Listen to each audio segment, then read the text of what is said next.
Saudy Arabistanyň ilçihanasy Türkmenistana 25 tonna hurma gowşurdy. 31-nji martda Saudy Arabistany padşahlygynyň Aşgabatdaky ilçihanasynyň binasyna insanperwer ýükün gowşuruş dabarasy geçirildi. Saudy Arabistanyň padşahynyň adyndan Türkmenistanyň hökümetine hijret senenamasy boýunça 1447-nji ýylyň hasylyndan 25 tonna hurma sowgat berildi. Şäher Saudy Arabistanyň Türkmenistanyň ilçisi Amer bin Ali al-Şehri Türkmenistanyň müftülüğiniň wekilleri şeýleken padşah Salman adyndaky insanperwer kömek we gollaw merkeziniň wekili Osman bin Rashid al-Rashid gatnaşdy. Müftülüğiniň wekilleri gowşurulan sowgat üçin Saudy Arabistanyň tarapyna minnetdarlyk bildirdiler we muny iki tarapdaýyn durnukly gatnaşyklaryň nyşany hökmüne baha berdiler.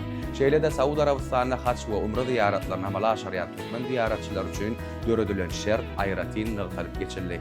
Täzelikleriň ilkinji diňleýijisi bolmak üçin bize agda bolun. Habarlar, tätillikler, videolar, hemmesi bir ýerde Türkmen portalda biziň bilen galyň.